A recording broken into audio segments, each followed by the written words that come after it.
श्री सीताराम मेरे प्यारे भाइयों बहनों, आशा है आप सब अच्छे होंगे। आज मैं हनुमान चालीसा के अर्थ और मर्म को आपके समक्ष प्रस्तुत करने की इस अति पावन यात्रा में और आगे बढ़ना चाहता हूँ। यूँ तो मैं अपने आप को बिल्कुल भी अधिकारी नहीं मानता कि मैं ये सारी बातें आपसे करूँ, क्योंकि ये सब इतनी ऊँची बातें और मेरी बुद्धि इतनी छोटी है, इतनी नीची है कि मैं इन सब की बातें क्या करूँ। लेकिन इनकी बातें करके ऐसा समझता हूँ कि भगवत चर्चा करने का मौका मिल गया, लोगों तक भगवत चर्चा के रस को फैलाने का मौका मिल गया और ख़ुद को शुद्ध करने का मौका मिल गया। और अगर इन बातों को सुनकर किसी एक इंसान के जीवन में भी यह प्रेरणा प्रकट होती है कि मैं इन सब बातों को जानूं, तो ये बड़ी ही अति दिव्य घटना हो जाएगी इस माध्यम से जो मैंने चुना है, यूट्यूब और ये सारी चीज़ें। लेकिन फिर से मैं दोहरा दूं कि मैं अपने आप को बिल्कुल अधिकारी नहीं मानता, तो इसको जानकर हम आगे बढ़ते हैं। तो आज इस चौपाई के अर्थ को हम समझने का प्रयत्न करेंगे। वह है राम दुआरे तुम रखवारे, होत न आज्ञा बिनु पैसारे।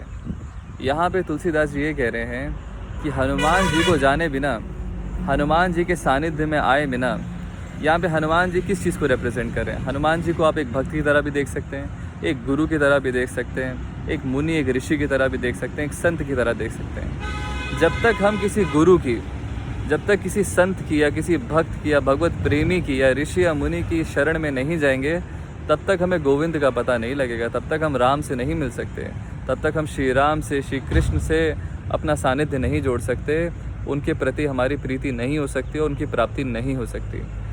उनकी प्राप्ति के लिए जैसे कबीरदास जी भी कहते हैं, गुरु गोविंद दो खड़े काके लागू पाए, बलिहारी गुरु आपने गोविंद ये बताया कि गोविंद का पता तो आपने ही दिया गुरु जी।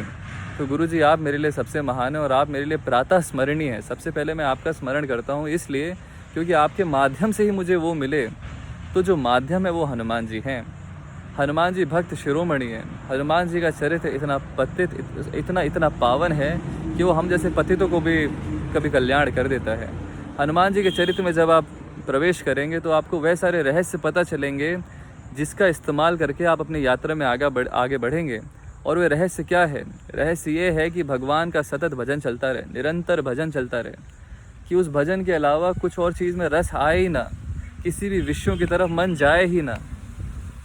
ये मन करोड़ों जन्मों से सिर्फ एक ही धारा में बहता आया है, वह है नीचे की धारा, विषयों की तरफ जो ये धारा बहती आई है, जो हमें काम, क्रोध, लोभ, मद, मत्सर आदि में फंसाया करती है, उसी में हमने अपने सारे जन्म बिताए हैं। तो हनुमान जी को जब हम जानते हैं, हनुमान जी से जब अपना सानिध्य जोड़ते हैं, किसी गुरु से जुड़ते हैं, किसी संत से जुड़ते हैं, किसी भक्त से जुड़ते हैं, तो धीरे धीरे हम भी उस भक्त की तरह होने लगते हैं। जो उस भक्त की आकांक्षाएं थी, जो उस भक्त का जीवन शैली थी, जो उस भक्त का चरित्र था, जो उसके गुण थे, वैसे वैसे गुण हमारे अंदर भी आने लगते हैं। और उन गुणों के आए बिना हम अपनी सफाई नहीं कर सकते। हमें अंतःकरण की सफाई करनी पड़ेगी, किसी ना किसी दिन करनी पड़ेगी। उस अंतःकरण की सफाई में हनुमान जी जैसे भक्त शिरोमणि का सहारा हमको लेना पड़ेगा। तो हमें राम दुआरे तुम रखवारे, होत न आज्ञा बिनु पैसारे से केवल इतना सीखना है कि हम हनुमान जी के शरण जाएं, किसी भक्त की शरण जाएं, किसी गुरु को बनाएं, किसी गुरु की बातों को सुने, उसका श्रवण करें, उसकी बातों पर चलें, क्योंकि उसके बिना हम राम से नहीं मिल सकते। और राम के मिले बिना हमारे जीवन में किसी भी तरह की तृप्ति नहीं हो सकती। ये असंतोष जो आप और मैं अपने हृदय में निरंतर महसूस करते रहते हैं, वो हम निरंतर महसूस करते रहेंगे, उसका कोई अंत नहीं है, आज तक हुआ नहीं है। अगर किसी एक केस में भी इस सृष्टि जिसका बड़ा ही प्राचीन इतिहास है, वहाँ पर एक भी जीव ऐसा नहीं हुआ है जो भगवत भजन के बिना तृप्त हो गया हो, जो किसी संत या किसी गुरु के शरण जाए बिना तृप्त हो गया हो। आज तक एक ऐसा पैदा नहीं हुआ है। तो हमको ऐसा क्या लगता है कि हम कौन सी खेत की मूली हैं? हमको भी एक ना एक दिन अपने मस्तक को किसी गुरु, किसी भक्त के सामने झुकाना ही पड़ेगा, और वही हमको वह रहस्य देगा जिससे हम अपने रास्ते में आगे बढ़ सकते हैं।